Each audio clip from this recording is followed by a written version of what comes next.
A day of darkness and gloominess, says the prophet. Joel chapter 2, verses 1 to 2. We experience the clouds in this great world city this Ash Wednesday. There is a cocktail of fear. Fear of economic decline.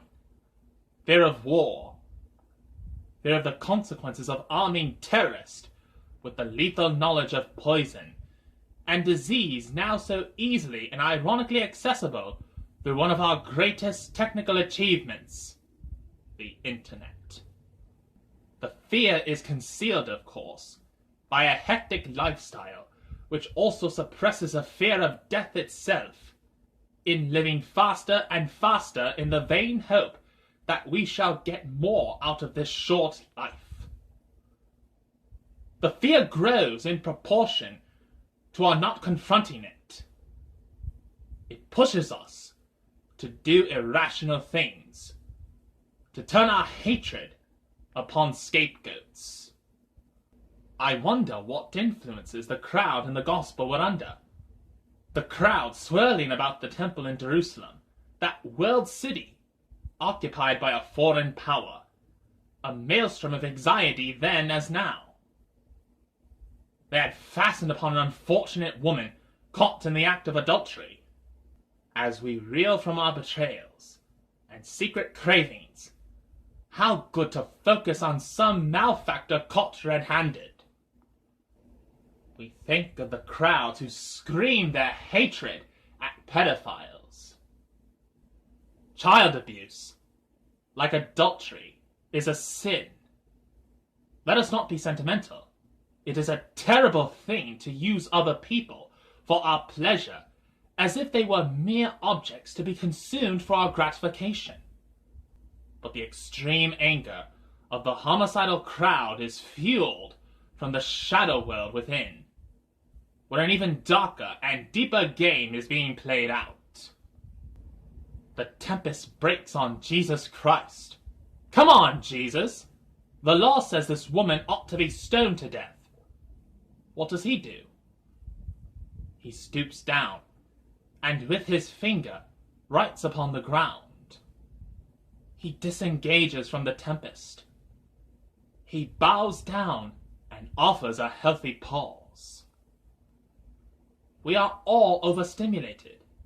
Blessed Lent, the sad springtime of the church's year, is the time when we support each other as believers in simplifying our lives, removing fuel from the fires of rage and fear, facing a little more of the shadow world within by laying aside some of our usual comforters, our anesthesias that we use to deaden the pain.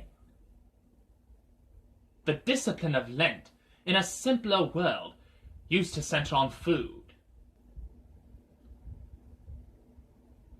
The ancient Christian discipline is salutary for us in a time when there seems to be perpetual carnival and no ensuing Lent. No joyful rhythm of fasting and feasting, but insatiate feeding.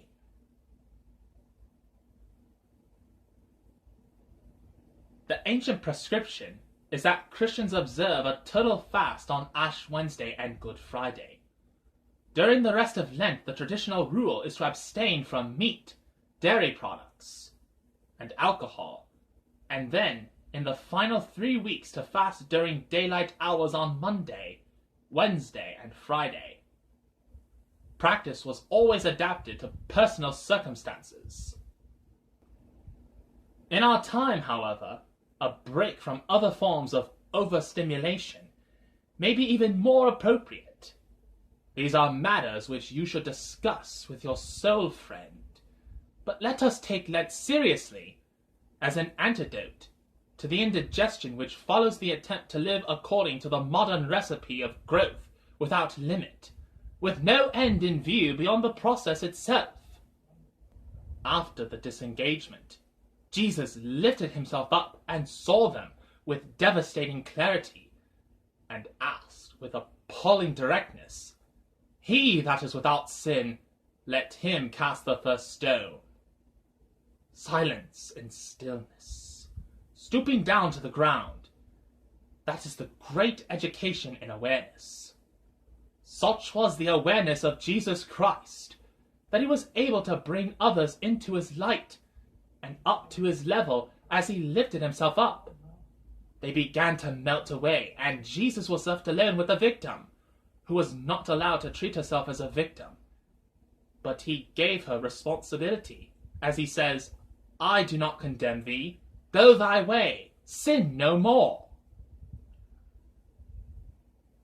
We have faced the fear and the rage and even our tendency to feel sorry for ourselves and to blame others for our misfortunes. Seeing things in the light of Jesus Christ, the human face of God, and in the silence and stillness. The woman, you notice wisely, does not say anything except to answer his question with great simplicity. We are convicted and healed in the same instant by the loving compassion of God, who desires for us health, and that we should be lifted up to his level. This is a very mysterious world. We have abundance, but we have vast numbers of people in the world who are vulnerable and poor through no fault of their own. This could be a paradise in 30 seconds if there was a universal change of heart.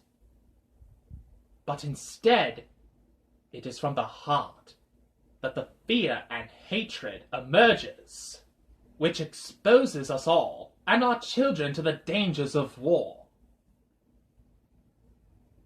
Let us this Lent make some progress to filling our own emptiness with the peaceable spirit of Jesus Christ. Let us at the very least share a little of what we have with those who are facing the terrible scourge of AIDS in Mozambique, with whom we in the Church of London are united by a covenant ratified in this very cathedral. This is the way that we enter most profoundly into the most true mystery that God is gracious and full of compassion, slow to anger, and plenteous in mercy, and that he intends us to find not gloom or fear but delight and fulfillment as we live in harmony with the deep structure of the world he has made.